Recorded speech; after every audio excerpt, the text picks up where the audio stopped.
شماره 1. بعد از تموم شدن سریال عشق تجملاتی، خبر جدایی چالار ارطغرل از عشق 3 ساله خودش کایلا مانوکیان عین یه بمب منفجر شد و طرفدارای این سریال خوشحال بودن که حتما دلیل این جدایی عشق بین چالار و همبازیش در این سریال برج ازبرکه. اما وقتی حرف از عشق بین چالار و مریم عذرلی وسط اومد، بدجوری همه شوکه شدن. اما خیلی زود داستان عشق مریم و چالار به خاطره ها پیوست و چالار و کایلا دوباره با هم آشتی کردند. شماره 2. کایلا مانوکیان دوست دختر چالار ارطغرل یه استایلیست موفقه و جالبه بدونین طراح صحنه و لباس سریال عشق تجملاتی هم کایلا بوده و اینجوری چه بخوای چه نخوای همیشه سر ست این سریال بود و 4 چشمی حواسش به چالار بود. شماره 3. این سریال که جوایز زیادی برده در 46مین دوره جشنواره پروانه طلایی برنده جایزه بهترین سریال کمدی رمانتیک شد و چالار ارطغرل و برج ازبرک هم برنده جوایز بهترین بازیگرای مرد و زن کمدی رمانتیک شدند. شماره 4.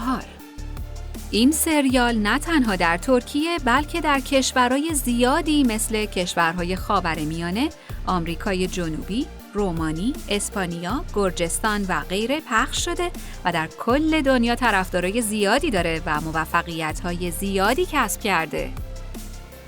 شماره 5. برجو در مورد این سریال و پارتنرش گفته بین سکانس ها خیلی میخندیم و تفریح میکنیم و این واقعاً برام یه کار سرگرم کننده است و بیننده ها هم از اون راضین. با چالار زوج هماهنگی شدیم و یه عالمه نظر مثبت دریافت کردیم. شماره 6.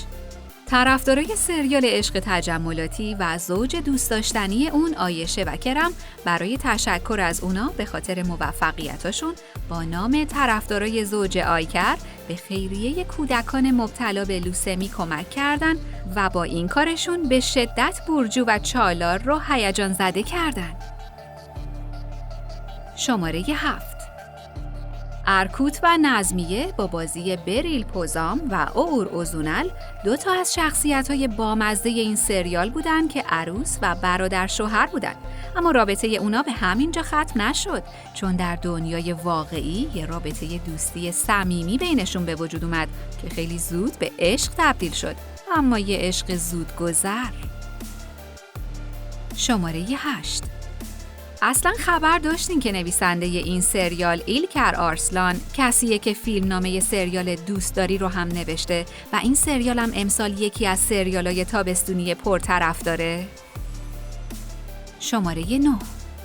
سرکای توتونجو یکی دیگه از بازیگرای محبوب این سریال بود که با همبازی شدنش با برجو یه دوستی صمیمی بین اونا شکل گرفت و وقتی که طرفدارای این سریال از به وجود اومدن رابطه عاشقانه بین برجو و چالار ناامید شدن، کلید کردن به وجود عشق پنهونی بین برجو و سرکای تا اینکه برجو در مصاحبه‌ای گفت سرکای دوست بسیار صمیمی منه و این شایعات به خاطر این به وجود اومده که ما 2 نفر با هم خیلی خوبیم، اما باید بگم که هیچ عشقی بین ما نیست.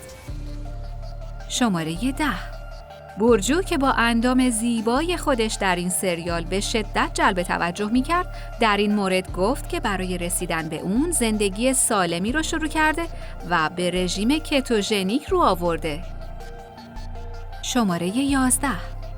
طبق گفته برجو، کارگردان و فیلمنامه‌نویس این سریال دست بازیگرای این سریال رو برای بداهه‌گویی باز گذاشته بودند و همین قطعاً به بامزه تر شدن دیالوگا و سکانس‌ها خیلی کمک کرده. شماره 12. یکی از قسمت‌های این سریال پیام نه به خشونت علیه زنان رو به وضوح نشون میداد که با استقبال زیاد تماشاگرها روبرو شد و خیلی هم تشویق شد. شماره 13. اسم این سریال در ابتدا دختر بد بود که به عشق تجملاتی تغییر کرد. ممنون که تا آخر این ویدیو با ما بودین. اما نوبتی هم که باشه، حالا نوبت شماست که اگه حقیقتی در مورد این سریال میدونین، اونو برای ما در قسمت کامنت بنویسین.